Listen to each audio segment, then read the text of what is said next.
सिद्दीकी संघर्ष करो। वो जो लड़ाई लड़ रहे थे गरीबों के लिए, गरीबों के हकों के लिए, वो लड़ाई मुझे लड़नी है और मुझे दिख रहा है लोगों का प्यार और विश्वास, और वही मेरी ताकत बनकर मैं लड़ाई आगे लड़ूंगा।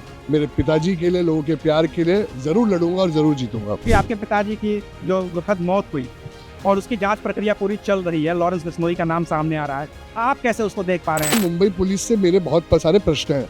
एक नेता होने के अलावा मैं एक बेटा हूँ और मेरा कर्तव्य है पूछना। बहुत सारे सवाल मैंने मुंबई पुलिस से किए हैं। इस कठिन समय में अजीत पवार दादा ने, प्रफुल्ल पटेल जी ने, सुनील तटकरे जी ने, राष्ट्रवादी कांग्रेस पार्टी ने मुझ पे भरोसा दिखाया। अभी वो परिवारवाद की बात अगर करेंगे तो मुझे लगता है कि मुझे इस पर टिप्पणी देने की जरूरत भी नहीं है। हम इस वक्त मौजूद हैं बांद्रा ईस्ट सीट पर, जहां पर जीशान सिद्दीकी एनसीपी के अधिकृत उम्मीदवार हैं। तो चलिए जरा एनसीपी के अधिकृत उम्मीदवार जीशान सिद्दीकी से बात करके ये समझने की कोशिश करते हैं कि उनका चुनाव कैसा है। तो जीशान सिद्दीकी जी, शुक्रिया। कैसा चल रहा है आपका चुनाव साहब? बहुत बढ़िया चल रहा है। आप देख रहे हैं लोगों का प्यार और एक सैलाब है लोगों का, और हर जगह जब हम जा रहे हैं उनका प्यार मिल रहा है और बहुत अच्छा लग रहा है कि इनका प्यार और विश्वास मुझ पर है।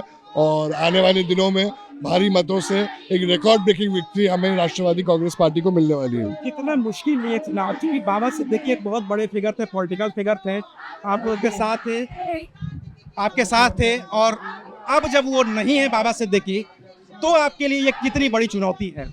देखिए, एक पॉलिटिकल फिगर होने के अलावा वो मेरे पिता है और वो मेरे दिल में हमेशा रहेंगे, और उनकी याद और उनकी कमी कभी पूरी नहीं होगी। हर पल, हर समय, हर लम्हा वो मेरे साथ है और उनकी कमी लगती है।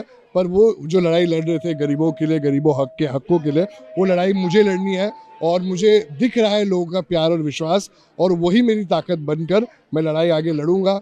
मेरे पिताजी के लिए, लोगों के प्यार के लिए जरूर लड़ूंगा और जरूर जीतूंगा। इतनी मुश्किल परिस्थिति में जब आप ये चुनाव लड़ रहे हैं, आपके तो सारे लोगों से अच्छे संबंध हैं, आदित्य ठाकरे से अच्छे संबंध हैं, उद्धव ठाकरे से अच्छे संबंध है। आपने नहीं कहा कि वरुण सरदेसाई को इस बार बैठ जाना चाहिए, मुझे लड़ लेना है, तो अकेला पड़ गया हूँ? देखिए, देखिए, जब जिंदगी में कठिन समय आता है तो आपको बहुत सारे असली चेहरे दिखते हैं, और इस कठिन समय में अजीत पवार दादा ने, प्रफुल्ल पटेल जी ने, सुनील तटकरे जी ने, राष्ट्रवादी कांग्रेस पार्टी ने मुझ पे भरोसा दिखाया, साथ दिया। और बहुत लोग हैं, बहुत सारे वादे करते हैं। मैंने खुद कुछ बोला नहीं, मगर बहुत सारे लोग हैं, वादे करते हैं, मगर असली चेहरे तो कठिन समय पर ही दिखते हैं। और ये तो दुनिया का नियम है, कुछ लोग साथ रहते हैं, कुछ लोग बदल जाते हैं। आगे बढ़ना है हमें अपनी लड़ाई लड़नी है। जिसको जो चुनाव लड़ना है, सामने जो भी कैंडिडेट्स हो, वो अपना चुनाव लड़ेंगे, हम अपना चुनाव लड़ेंगे, जनता हमारे साथ है। वरुण सरदेसाई से मेरी बात है तो उन्होंने कहा कि जीशान सिद्दीकी 5 साल से यहाँ के एमएलए हैं, उन्होंने कुछ नहीं किया है, इसलिए मुझे यहाँ आना पड़ा है, और वो परिवारवाद से आए हैं और मैं कार्यकर्ता के तौर पे आया हूँ। अगर अभी वो परिवारवाद की बात अगर करेंगे तो मुझे लगता है कि मुझे इस पर टिप्पणी देने की ज़रूरत भी नहीं है। उनको अपना चुनाव लड़ने दीजिए। वो, उनको मैं और जनता जानती नहीं है, तो उन पर टिप्पणी क्या करें हम। अच्छा, चूंकि आपके पिताजी की जो दुखद मौत हुई और उसकी जांच प्रक्रिया पूरी चल रही है, लॉरेंस बिश्नोई का नाम सामने आ रहा है, आप कैसे उसको देख पा रहे हैं? देखिए, मुंबई पुलिस इन्वेस्टिगेट कर रही है। जो आपने नाम कहा, मुझे तो उसका कोई इन्फॉर्मेशन नहीं मिला है, और बहुत ही दुखद ये चीज़ हुई है। इससे कोई भी शौक से उभर नहीं पाया है, मगर मुझे, मेरे परिवार को, हमारे समर्थकों को पूरे देश में, विदेश में, हमारे राज्य महाराष्ट्र में, वांद्रपुर में जस्टिस चाहिए। और मुझे यकीन है, और मैंने मुंबई पुलिस जल्द से जल्द उन कातिलों को और उस कातिलों के पीछे जिसकी कंस्पिरेसी थी, उस तक जल्द तक पहुंचे और कड़ी से कड़ी सजा मिले। ये सवाल आपसे इसलिए बार बार पूछा जा रहा है ना, क्योंकि आप एनसीपी का हिस्सा हैं, एनसीपी महायुति का हिस्सा है, और महायुति की ही सरकार है, देवेंद्र फडणवीस जी गृह मंत्री हैं, पुलिस उनकी है। तो आप जितनी जांच प्रक्रिया शुरू हुई है उससे आप संतुष्ट हैं? देखिए, मैं अभी ज्वाइन किया हूँ, मुझे लगता है 10 से 12 दिन हुए मुझे पार्टी ज्वाइन करने के लिए। संतुष्ट की बात नहीं है। मुंबई पुलिस से मेरे बहुत सारे प्रश्न हैं। एक नेता होने के अलावा मैं एक बेटा हूँ और मेरा कर्तव्य है पूछना।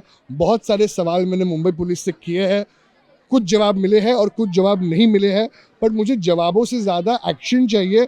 अगर मुझे जवाब नहीं मिले और कातिलों का पता चल जाए और उनको सजा मिले तो मुझे कोई दिक्कत नहीं है। हम रुके हैं और ये जो मुंबई पुलिस है उस पर हमने भरोसा किया है और मुझे उम्मीद है कि वो भरोसे पे वो खरे उतरेंगे। एक आखिरी सवाल का जवाब दे दीजिए।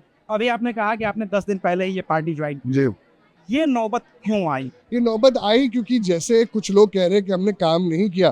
पहले 2.5 साल में महाविकास आघाड़ी का एक हिस्सा था। महाविकास आघाड़ी का हिस्सा में मैं बांदीपुरा का मतदार संघ का मैं आमदार होने के नाते मुझे कोई फंड नहीं दिया गया। मुझे शिवसेना उबट्टा से परेशान किया गया।